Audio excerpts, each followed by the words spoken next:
Biografia de Frida Wingren.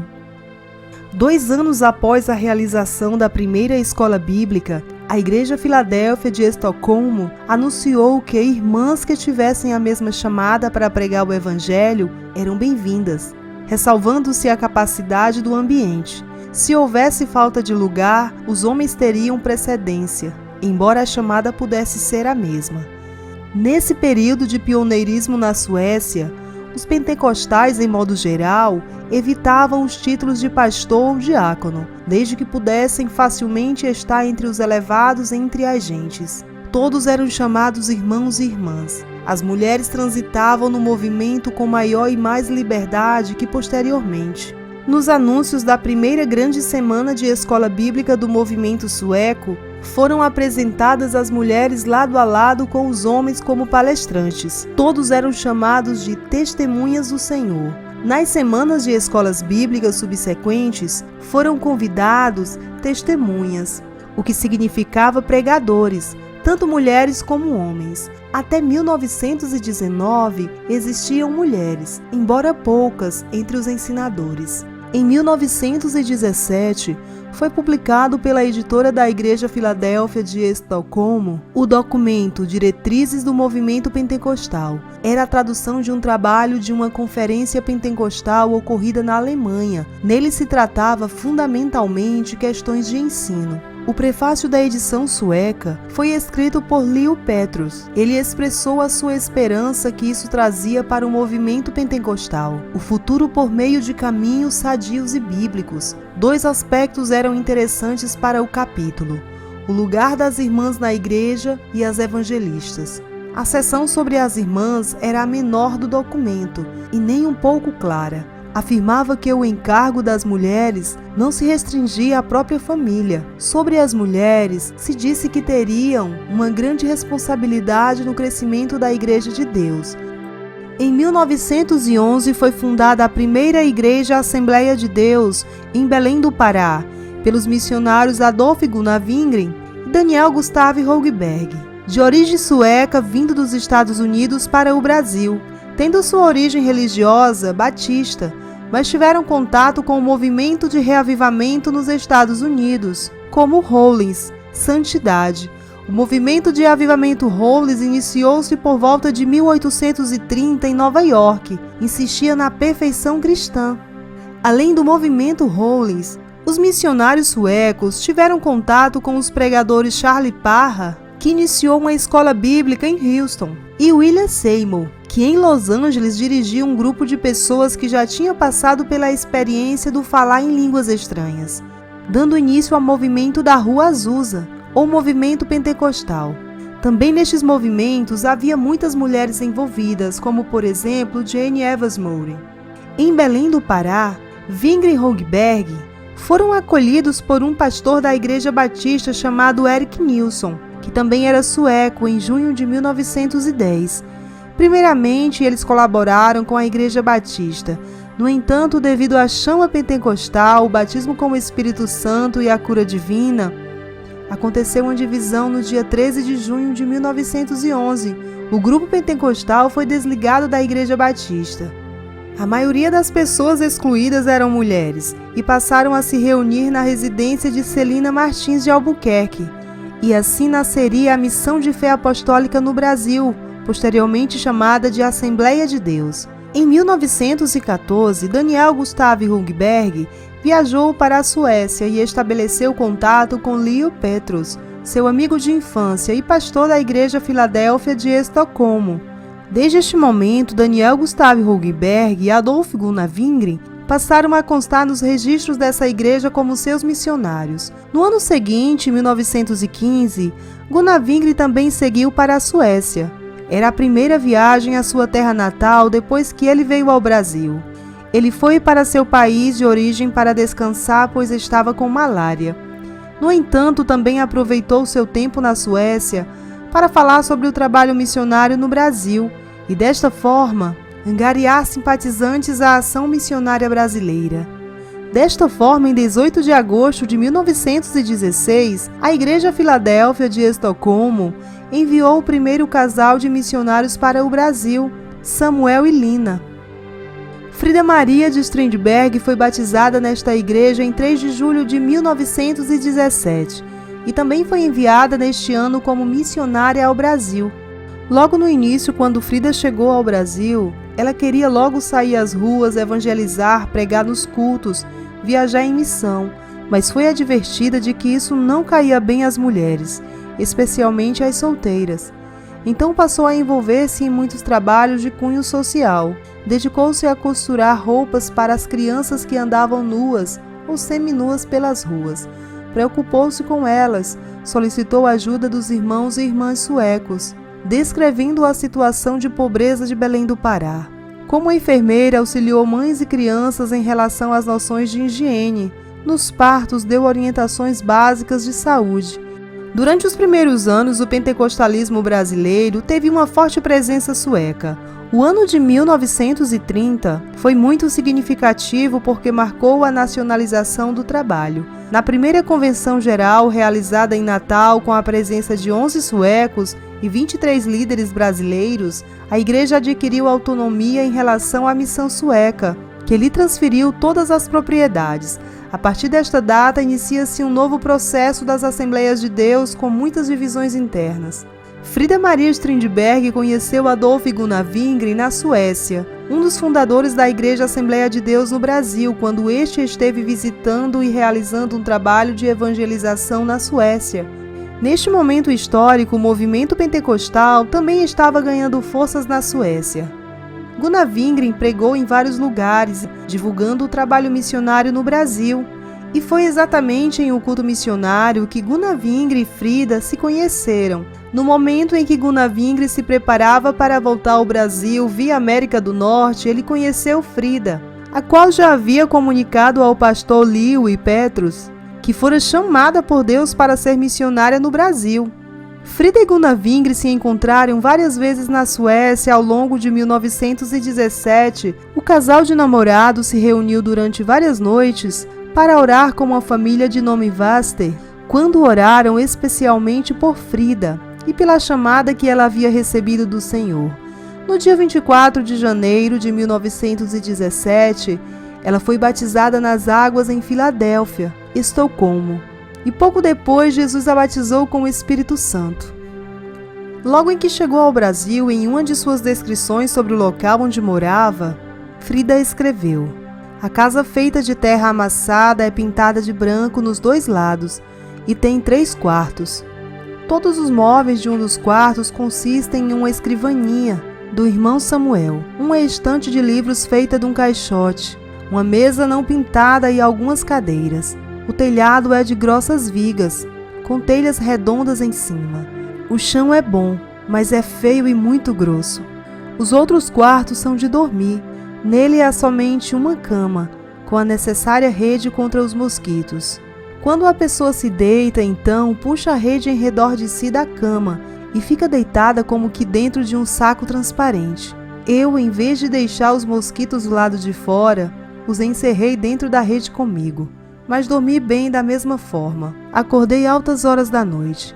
Era um barulho terrível. A cidade está cheia de galinhas. Todos têm galinhas e galos. Era o seu concerto de madrugada que eu estava ouvindo. Quando cantam, parecem gritar exageradamente. Temos também aqui uma pequena galinha que é bem educada. Sempre está no pátio. As outras costumam passear dentro da casa junto com os membros da família. Temos também um cachorro que se chama Sier. Parece bem sueco."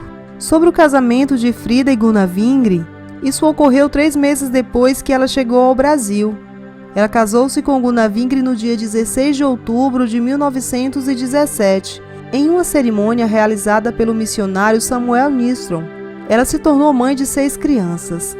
Os 2 primeiros filhos, Iva e Ruben, nasceram no Brasil. Em março de 1920, com 28 anos, a missionária Frida Wingren foi acometida de malária, sofrendo com terríveis ataques de febre. Durante 2 meses e meio, a luta pela vida foi tamanha, a ponto de Gunnar Wingren e seu esposo pedir que Deus a curassem ou levasse. Nesse período, a igreja em Belém se colocou em oração de joelhos e jejum, esperando de Deus um milagre. o que ocorreu em 3 de junho de 1920. Depois de seu restabelecimento, ela agora enfrentou um problema de saúde do seu marido. A partir do final daquele ano, Gunavingri sofreu de esgotamento físico, em consequência da dedicação exclusiva ao trabalho do Senhor e pelas vezes que também contraiu malária. E foi exatamente por esse motivo que o casal decidiu passar um período na Suécia. A família ficou na Suécia por 1 ano e 8 meses, retornando para o Pará em fevereiro de 1923, quando Frida contava com 30 anos. Em 1924 nasceu a 4ª filha, Astrid, e a família se mudou para o Rio de Janeiro.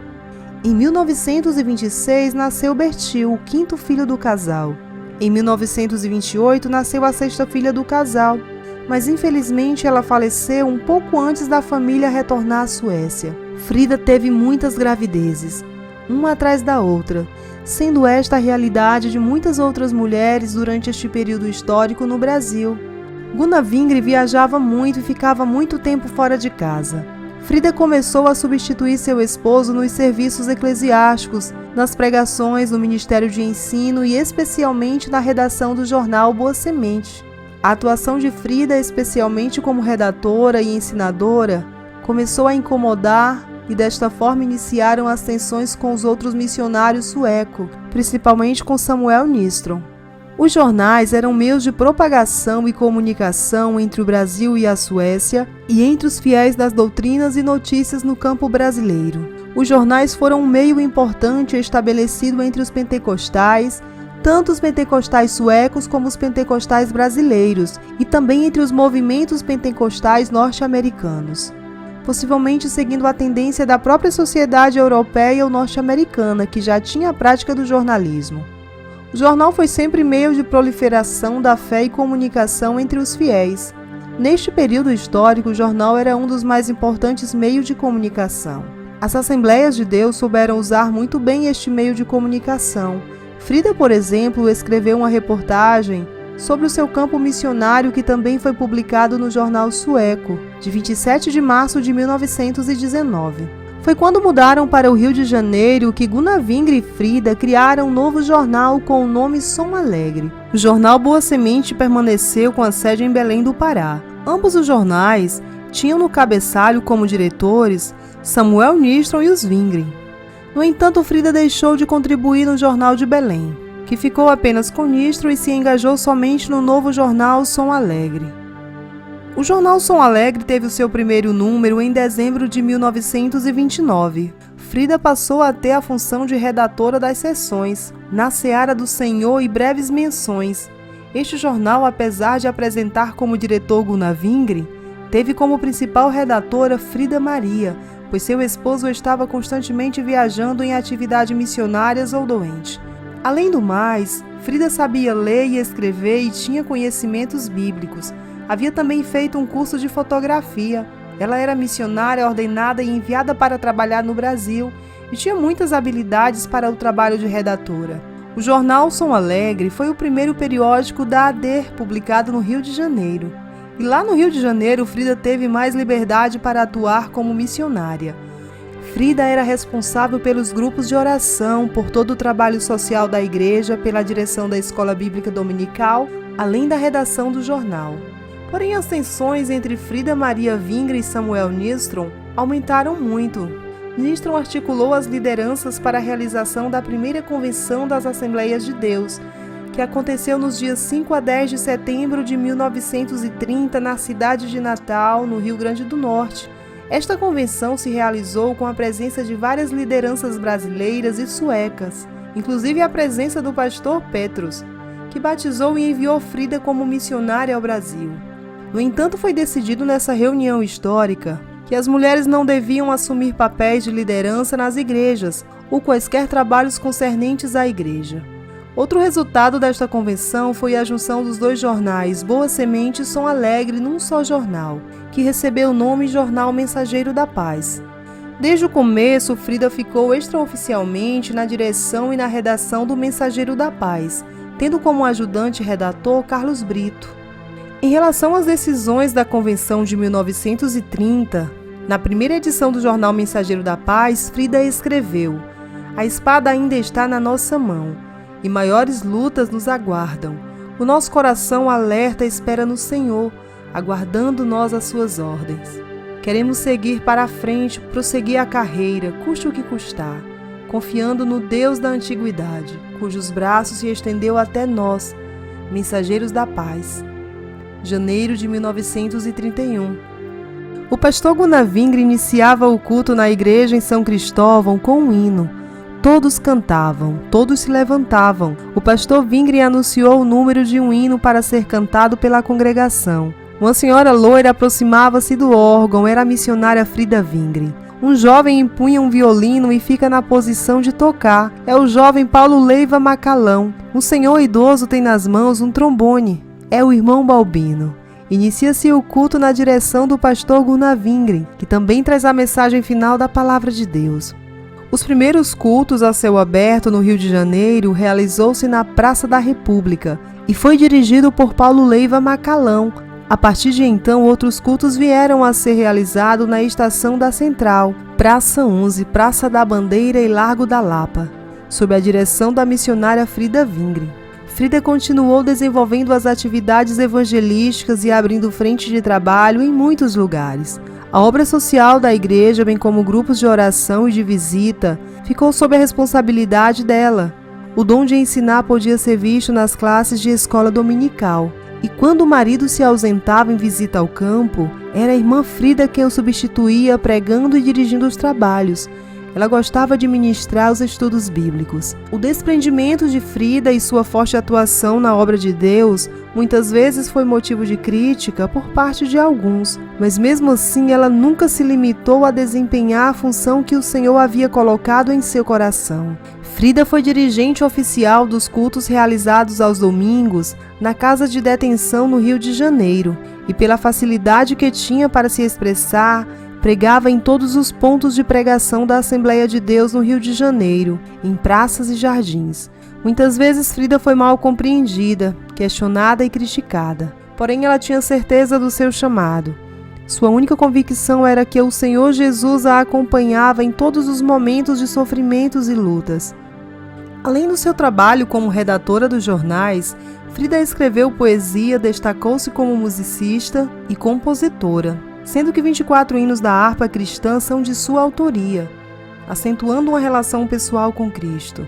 Ela escreveu textos onde discutiu a teologia pentecostal, deixando claro que o Espírito Santo atua onde quer e quando quer, e está presente em homens e mulheres.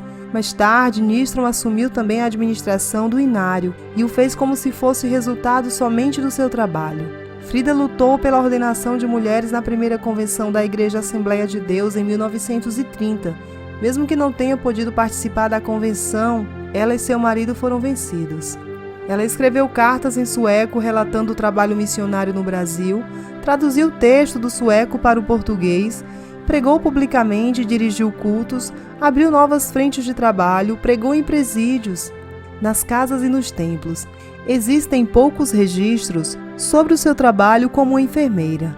Ela foi também uma teóloga, pois refletiu com argumentos da teologia pentecostal e bíblicos o que estava acontecendo no interior da formação da Igreja Assembleia de Deus. Ela foi uma mulher avançada no seu tempo e viveu entre diferentes mundos, Suécia e Brasil. O seu zelo e dedicação ao Senhor fizeram-na procurar poder que vem do alto. E de lá veio a sua impetuosidade e firmeza nos trabalhos a que se dedicava, tornando-se assim um instrumento de bênção para muitos. Muitas vezes no quarto permanecia lutando em oração até alta madrugada, tudo para que as bênçãos de Deus descessem sobre o trabalho. Deus respondia e ainda animava outros a entrar na mesma cooperação de oração. Frida viveu 15 anos no Brasil. Seu marido Gunnar Vingre faleceu um ano depois do retorno à Suécia. O desejo de Frida era retornar ao Brasil para trabalhar como missionária. No entanto, o pastor Petros, da Igreja Filadélfia Sueca, estava ligado a Samuel Nystrom e não aprovou a reivindicação de Frida, que foi impedida de voltar ao Brasil. Frida não desistiu. Tentou então ir para Portugal. Também foi impedida. Ela tentou assim retornar ao Brasil por conta própria, mas quando estava na plataforma do trem com as 5 crianças, um grupo da Igreja Filadélfia a impediu de embarcar no trem. Frida foi levada à delegacia e de lá internada compulsoriamente no hospital psiquiátrico, em Estocolmo, no dia 25 de setembro de 1934. Os anos seguintes de Frida foram de muito sofrimento. Ela sofreu várias hospitalizações, sendo considerada louca.